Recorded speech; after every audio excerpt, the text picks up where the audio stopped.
A few weeks ago, life yanked me into humility again. Executing errands one day at a high rate of speed, I was feeling like a well-oiled machine. In a hyper-adrenalated state, as soon as I'd cross one thing off the list, I'd add another to take its place. I wanted to start the year off with a clean slate. Everything in order, I's dotted, T's crossed, all surfaces clean. The way we all live, right? Now, September is different for everybody. Some people love turning over a new leaf, ramping up in the fall. Others struggle with the pressure of too many demands. For others, autumn yawns dark, uncertain, disheartening. And many of us don't even think about September. But whether this time of year we feel excited or pressured, low, or don't particularly focus on it, when our minds start spinning, as they do, we lose track of what matters. That day of errands, my mind swirled with details. Details of this wonderful internship, for which I'm so grateful. Details of another year at school at Andover Newton, of my mom's assisted living situation, of our son's college tuition bill, of my tuition bill, of paperwork for the Unitarian Universalist Association, and details of my shopping list. I needed a new notebook, and that is what humbled me. Downtown, all the notebook covers had schmaltzy flowers, goofy cartoons, and sappy messages. Nothing appealed to me until I saw the one. Great colors, snappy design, geometric, just the shape and size of spiral notebook I like. It had some letters on the front. He, re, no, he, re, no. They didn't make any sense. Whatever. I liked the look, and I bought it. Not until the next day did my mind slow down enough to read these letters. The R and the W off kilter, as if blown off the line by a strong wind. And what I'd muttered as a mantra of meaningless sounds, he, re, no, read, truly mantra-like, here and now. Oh, here and now. An appropriate reminder to anyone with an overly active mind. I had to laugh. I'd been so in my head the day before, so lost in the spin of crucial details.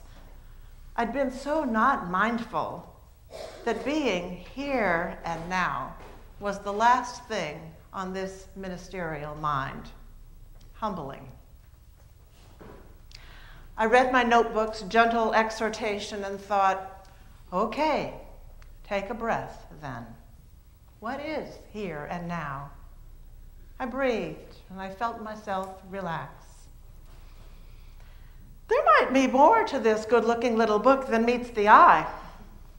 I opened it and I discovered on the inside cover a stream of spirituality. Large lowercase letters read like a prayer. Care now. Speak now. Reach now. Believe now. Laugh now. Simplify now. Connect now. Ask now. Forgive now. Make things now.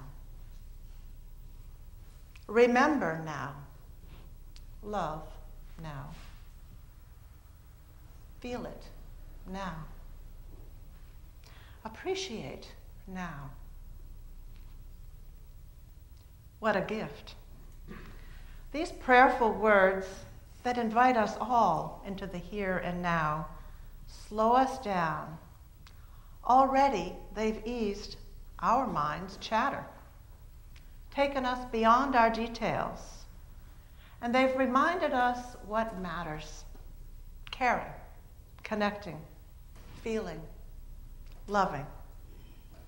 Just taking them in, praying them, if you will, lifts our thinking minds, takes them to another level of awareness, to what writer Janine Roth calls unruffled peace. Spiritual author Eckhart Tolle calls the here and now a realm of deep stillness and peace, also of joy and intense aliveness. We'll reflect this morning on the spiritual practice of pausing from thinking and planning and doing, and noticing what the here and now offers. Sometimes we find ourselves in the here and now just by chance, as happened with my notebook. And we can also invite the here and the now on purpose. What's handy about the now is that it's right here. An old man comes to the bakery every morning.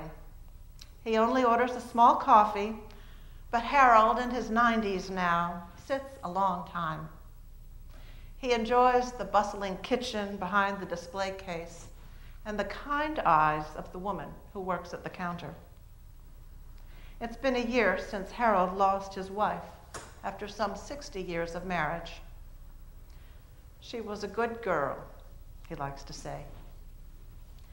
In the spring, he reminisces about her rhubarb sauce. She made it every May, and she made it like no one else could. Not too much sugar, but just enough so that you could taste the tartness. And not too soupy either, but with nice big chunks of fruit. He misses it. It happens that the woman behind the counter loves rhubarb too. And for the first year of her life, her mom, no longer able to live at home, didn't make rhubarb pie in the spring. So she offers to make rhubarb sauce with Harold. And he accepts, though he highly doubts hers can match his wife's. For some reason, the planning of this event takes on a life of its own. While enthusiastic, they can't commit to a date, what with her work schedule, his meeting the troops at the air base, his men's group in the morning, and it always seems another funeral to attend. Weeks pass, and their planning becomes more and more complicated. Meanwhile, Harold has taken it upon himself to do some prep work, and he's filled his freezer with a dozen bags of carefully measured, chopped rhubarb. Finally, late in July, the woman from the bakery says she's coming over the next day. This thing has to get going. When she arrives, Harold has bad news. Thawed, all that frozen rhubarb has turned into a soggy, tasteless mess. This deflates him after all his careful work and planning. Something in him can't deal with it, and at once he goes right back into planning mode. Don't worry, he says, walking her out the door, we'll do it another day, we'll do it next week, you come back then, I'll pick some more, I'll get it ready, let's do it later. But she has an idea it won't happen if they start that all over again. So they hunker down and do it in the now. They pick a dozen crunchy stalks from the patch in Harold's backyard. The chopping and the boiling and the stirring fills the kitchen with movement and the sweet aroma of cooking fruit. They have a great time. She smiles. He has no clue where to look for jars and lids and pots, but there's a spring in his step. He marvels, how do you chop so fast? How do you make this look so easy? They make 2 batches of rhubarb sauce, one with the fresh and one with the thawed fruit. Harold labels every jar for future taste tests.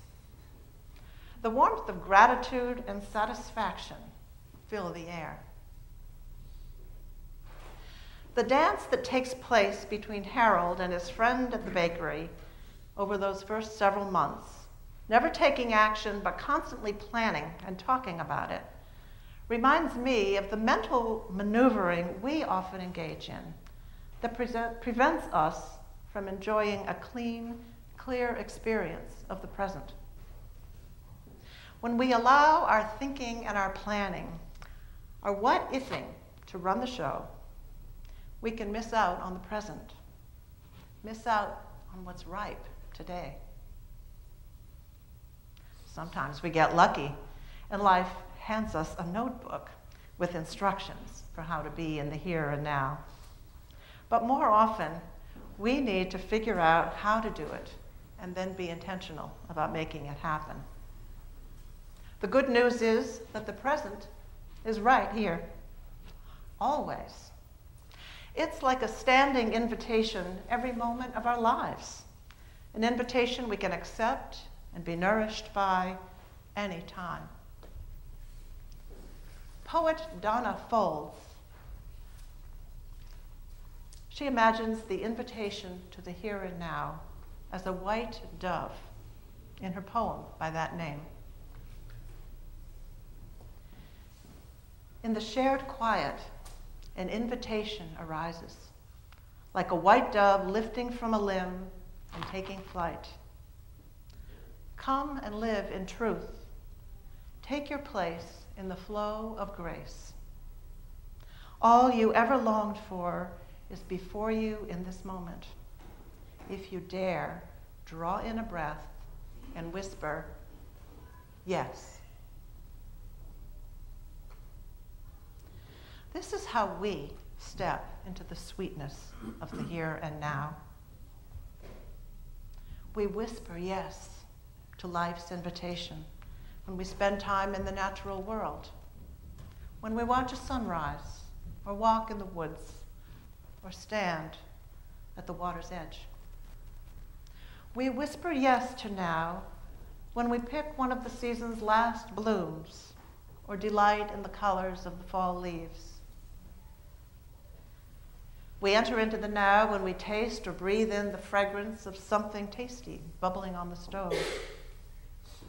We whisper yes when we make contact, when we cook with a friend, or look into someone's eyes, or when we stroke and talk to a pet.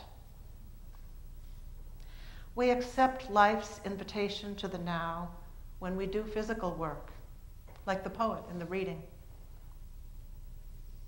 or when we breathe low and slow in meditation in yoga, when we put our hands on our hearts and listen to our hearts. Tolle suggests we move into the now by listening to silence. Just notice it, he writes. Pay attention to it. Always say yes to the present moment. We accept life's invitation to the present moment in these and so many more ways. So many ways to choose from, to think of. So many spiritual practices to be grateful for.